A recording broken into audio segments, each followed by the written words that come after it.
Нурдамир Конгурбаев по праву был выдающимся художником. У него был свой узнаваемый стиль, который он оттачивал десятилетиями, вспоминают его современники. Последние 5 лет у Конгурбаева были проблемы со здоровьем, но, как отмечают близкие, он не любил жаловаться. Он перенял от отца с матерью самые лучшие качества человеческие.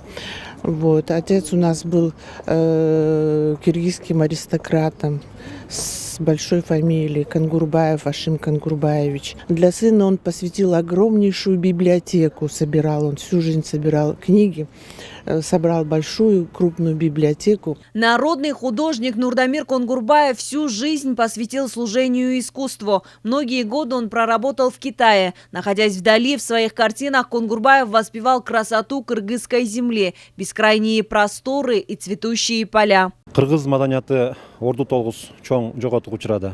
Это тяжелая утрата для всего Кыргызстана. От нас ушел великий талант. Но, как говорится, пока о человеке помнят, он бессмертен. Нурдамир Ашимович в наших сердцах, и мы будем помнить его всегда. Пусть земля ему будет пухом.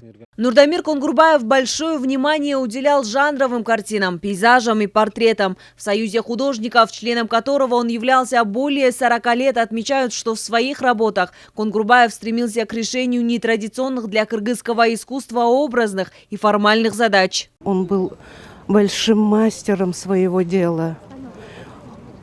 Он был художник с большой буквы. Его труды хранятся во многих музеях Москвы, Ленинграда, в Алматы.